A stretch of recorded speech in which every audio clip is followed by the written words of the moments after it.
I want to talk to you a little more about what happens if a child or a tween or a teen discloses something to you and how you might react. And last time we talked about the fact that staying calm is very important because, let's just recap. The fact is, if you show upset, or let's say that you scream something like, no, that can't be true, or you just even go even that much scares or frightens the person who is disclosing off, and especially if they're a young person.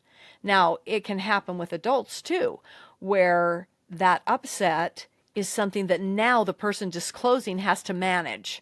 They have to manage your upset, your sadness, your horror, your disbelief, and it's too much. So a lot of times they just won't continue to talk to you about it. They'll just be like, oh, never mind, this is way too uncomfortable. So that's what we talked about on the last solo episode that I was doing, and I want to continue on this very subject because it's so important. So the next thing that I sort of mentioned, and I want to go into more detail about, is that you have to give the person who is disclosing to you the belief. Being believed is the most important thing if you want the person to keep talking. If you want to help them most, you will give them the benefit of the doubt. You will believe what they are saying. You will listen with intent and with empathy to what they have to say in a calm manner, and you will let them continue to talk. Don't take over the conversation. Don't try to fix what has happened. Don't try to tell them what to do. You are just there to listen with empathy. You can do that by how your facial expressions are, the concern in your eyes, the nodding of your head, in the agreement. Don't shake your head no, no, no. Shake your head yes, yes, yes. I am listening. I am hearing you. I am believing you. It can happen with how you nod your head and how you intently look at them with empathy in your eyes. And that will do more for the person disclosing to continue to talk to you than anything else. Now, if what they have to say is hard for you to believe, because it might be that they are disclosing about someone that is already close to you, someone you already trust, someone you already love. This happens almost all of the time, because this is the kind of abuse that we still cannot wrap our heads around. We do not believe first. We usually disbelieve because it's someone that we know, that we already trust, that we already love, or it's somebody that's a family member or a clergy or a favorite school teacher. I say these things over and over again because the message is so important to get that into the fabric of how we listen to people who are talking about something that is so hard for them to talk about and to disclose about. And if you do not give them that benefit of the doubt, that trust in your eyes, in your empathy, in your body language, then they will shut down.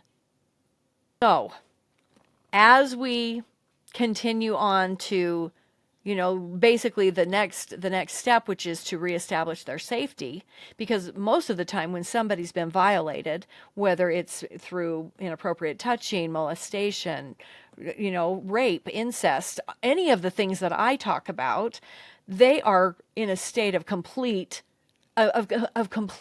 feelings of being unsafe. They are not in control anymore. So that really is the third piece of this, is how do you reestablish that safety? Well, first and foremost, you establish safety in how you are responding and reacting to what they're telling you.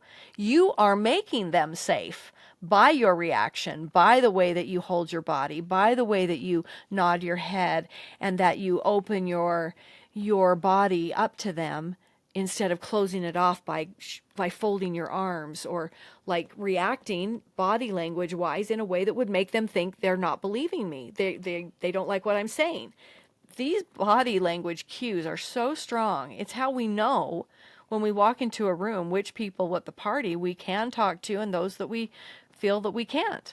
There is a body language going on that is like a subconscious language that is always happening. Like it's like the robot inside of you that is, taking all the data in by how somebody is holding their hand and holding their eyes and holding their body. And you absorb without even realizing it in the conscious mind. You do it subconsciously. And that data that's coming in tells you if this person is safe, this person that I'm telling this really hard thing to talk about and to tell someone, if they believe me. If they don't feel believed, they will not continue to talk, or they may even go so far as to recant their story, to literally say, oh, I think I overreacted, or I made it up, or maybe, it was my imagination. Sometimes kids will say things like that, and that just is exactly what you don't want to have happen. So first of all, you don't ask them a question about, well, what were you wearing? You don't ask them a question, well, why were you out until 3 a.m? You don't ask them a question about, did you smoke pot? You don't ask them any questions like that. Nothing that could give them the slightest hint that maybe it was their fault, or that maybe you don't believe them because what happened to them was somehow because of something that they did or didn't do, some way they were dressing, some way they were conducting themselves. This is not the time. This is not the time for that kind of questioning, that kind of advice, that kind of fixing. This is a time to listen. If you want to ask a clarifying question, you can do that. I talked a little bit about that last time. A clarifying question is something where you don't guide the answer like how you expect them to answer, but just, could you tell me more about that? Could you tell me a little bit more about, when that happened, or what time was it, or where were you? Those are clarifying questions that are okay to ask, because if you do a leading question like, well, did he put his hand like close to your breast on the side of your body, or was he trying to put his hand up your shirt? If you try to lead the conversation about those sorts of details, the person will most likely feel too uncomfortable, telling you those things. When people talk to you about details like that, it's when they feel completely at ease and comfortable, which is why so often when someone is interrogated after a rape and whoever is asking the questions has not been trauma informed, hasn't been taught some of those things, or they themselves already have a bias that this person's probably lying because of the way they were dressed, because of the party they were at, because blah, blah, blah, blah, blah, blah, blah. Instead of just listening with empathy and being quiet and not asking somebody to tell you their story in any particular order. Don't do that either. Don't ask people, well, what happened first, and then what happened second, and then third. People that have been through trauma do not remember things in that kind of an order. Like, when you ask somebody the who, where, what, why, when, how, that sometimes will distract them from the ability to just share organically with the thoughts and the memories as they're coming to mind. Because people don't talk in a sequential order about any experience. When they caught the big fish, they may start with the big fish, and it was a this kind of fish. And then they'll go back and talk about, and the waves, how that was going, and then what kind of bait I put on the hook. And then they'll talk about how they tied the fly, and they learned how to do that in school, and they took this class, and then they'll go back to the fish. That's how people talk. And if you just listen with maybe a clarifying question here and there, that person will most likely continue to talk. And over time, giving them your time and your attention and your empathy, they will express the majority of things that actually happened and how they happened and when they happened and where. But if you ask them those questions pointedly, then they will get lost in their own story, in their own telling of their story, and try to give you the answer to your question, and then all of a sudden they've lost their flow. So really important, believe what the person is saying, especially young people. They're already scared to talk about such things. They're already embarrassed to talk about such things. Anything to do with their body is an embarrassment. I mean, that's why we make up all these other code words. I know one young person that's close to me in my life that couldn't call a bra a bra. No way. That was just way too personal and almost nasty sounding. So, we made up a different term, for the unmentionables. Have you got your unmentionables packed for our trip? And so, that's why we come up with these other words, because for whatever reason, especially those young teens and those tweens, they're very already naturally in their development, they're already embarrassed. So do try to just let them talk, and don't try to fix it right now. That's not what this moment of disclosure is about. It's really important you don't show your relief at something and say, oh, good, I'm glad that didn't happen. No, don't do that. It's not a relief to them that something did or didn't happen. It's their story. It's them telling you what happened. Don't be disapproving about something they say or how they say it. Critical of their language. Maybe they swear as they're telling you the story. That's not a time to show disapproval for swearing. It's not a time to show disapproval for an answer to a clarifying question that they give. It's really, really supremely important that anyone who is trying to disclose to you, whether they are an adult and they're your friend, or they're a child, or they're a parent, or somebody that maybe is a friend of the family, but not necessarily maybe your closest friend, it's important how you respond to this disclosure. That will help them be able to get the story out, which then emboldens them to maybe disclose what's happened to the authorities.